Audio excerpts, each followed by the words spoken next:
How's it going, everybody? Welcome back to another edition of the Ad Podcast. We've got Sascha Eder, the CEO of NewtonX, here at the Palais for day one of Cannes.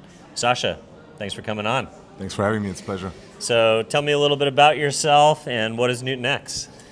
All right, so I'm the founder and CEO of NewtonX. We're a B2B research intelligence company. Okay, awesome. That means we help companies access very hard to get proprietary data to make business decisions. It's a focus on B2B data. So imagine you want to launch a product, you want to better understand how this is going to land with your purchasing decision makers. We can find them no matter who they are, no matter where they are. Interesting, okay.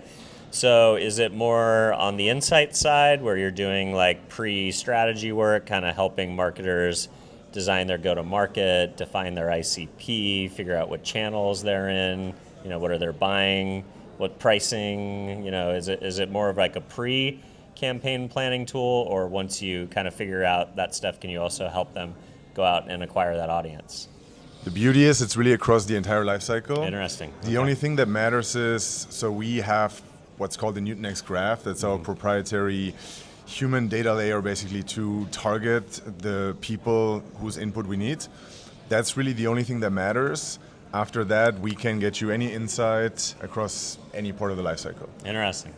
So what types of channels are you activating on once you've kind of done the initial research and defined who you're going after? Then how do you action on that data and get in front of them? What channels are most prevalent for B2B marketers these days? So I think the most important part to understand is it doesn't matter exactly which single channel it is. It's really a matter of all of the channels coming together. Yeah. So for us, if we were to say we need, let's say, CFOs across North America and Europe, I wouldn't get them through just, professional networks or partnerships or social media. It's really just a matter of understanding, okay, where are they? Different people are going to be activated across, different channels at different times of the day. And the beauty is really from, in a very seamless way, bringing it all together and ultimately getting them by tapping into all these channels. Interesting. What do you think is the biggest misconception that B2B marketers make about who they think their target audience is, and then once you've run a project, helping them actually understand, like, what are some of the insights that B2B marketers are surprised by? It's a great question. I would say one of the first things we do with our clients is really help them understand defining the audience correctly. Mm-hmm. So we have clients come to us sometimes asking for an audience that in their mind makes sense, but then when you look at the real world, doesn't really exist. So a really good one is... Is it too specific? They're thinking about a world that just doesn't have enough scale, or... It's more like it's a dream audience that doesn't really exist. So for example, find me CMOs who are very technical, maybe in this day and age, who can do, let's say, some AI coding. Yep. Right? Sounds great on paper, but then in reality, you look at it and, well, the CMOs are the executives, right? Yep. So they have a whole team underneath them.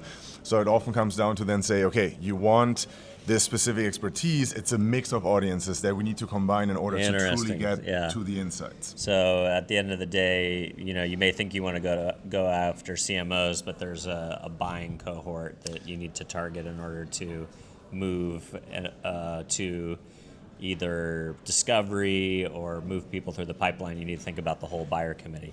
Exactly, and that's actually one of the key points.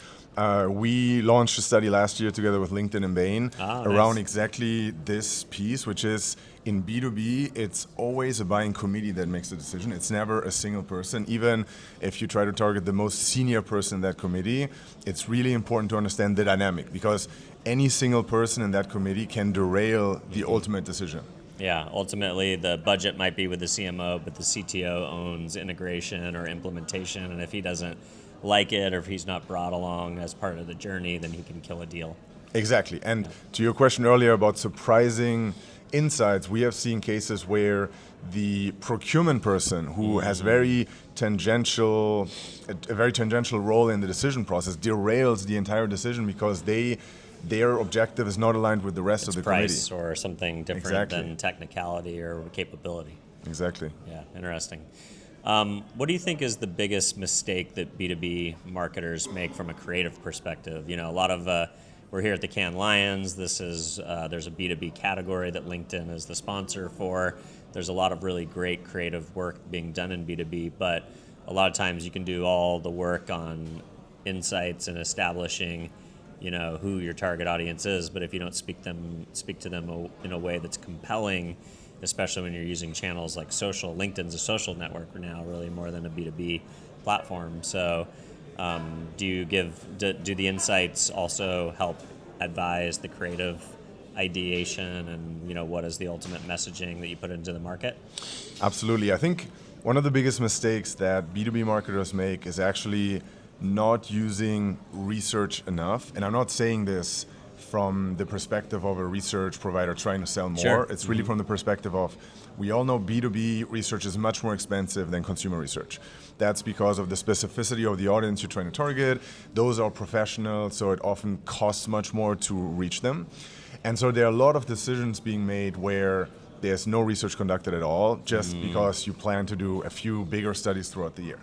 And I think one of the key insights that we also want to get across this year at Cannes Lion is that this trade-off no longer needs to exist. You have now new technologies, for example, synthetic research, which is very hotly debated. Synthetic these audiences, days. yeah. Some Exactly. people think, I've seen case studies talking about 95% accuracy, but then there are also some skeptics that still want real world, focus groups and things like that. Exactly, and that's its own whole topic we can talk about, because it's not just about let's do synthetic research. You need to do it the right way. But the key insight is between synthetic research and primary research, you can actually now do it throughout the whole year in a continuous way. You can marry both together. That you don't have to do this trade-off, and now you can every point in time tap into your audience before you launch a creative to make sure you don't miss really what they're looking for. Interesting. One of the biggest places that AI is having an impact on is research, because now you've got the ability to kind of hoover up more and more data. You can synthesize it faster. Research is going from long processes that take a lot of primary research, a lot of manpower or a lot of media to collect results, and now you can kind of use AI to tap into all of these different data silos and then also synthesize it much quicker and deliver insights faster. How has the timeline compression gone from traditional research methodologies in B2B to what you guys are delivering today? Yeah, first off, it's been really interesting to see. I think AI catapulted research from a space that wasn't really looked at when it comes to technology at all, to now being one of the main pieces, right? You had like OpenAI with deep research and all of these pieces that target research from an automation standpoint, making it much more efficient. So that's been great to see for the industry overall. When it comes to compressing research, on the one hand, everything you said is correct, meaning it does allow you in so many places to do more with less, to do it faster. But one of the most interesting aspects is that in research, the human element has become more important than ever before. Because none of these things work if the data that actually feeds the models isn't of the highest quality. And so if previously you had to say, well, I gotta be careful with my budget because I need it on the analysis part and throughout the whole cycle, you can now say, well, I can compress all these parts, so I should probably allocate most of my resources to the most important aspect, just the data going into it, because nothing else matters if that initial piece. The data piece is bad. Yeah, that's interesting.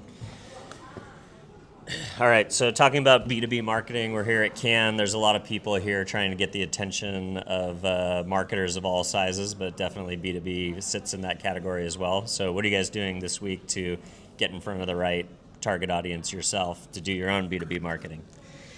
Apologies. It's good. It's a really good question. The way we have always operated at NewtonX is to come from a point of trust. So one of the things we're most proud of is we work with over 600 organizations, most of which are the respective industry leaders.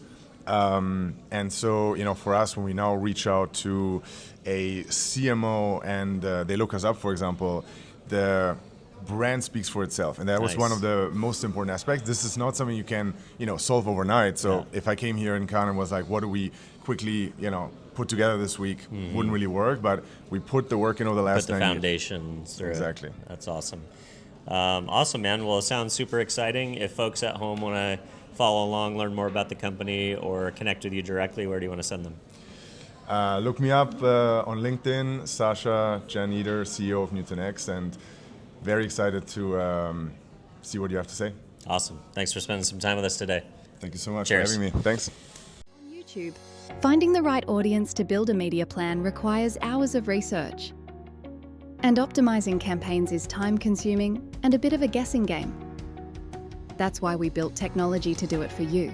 Strike Social.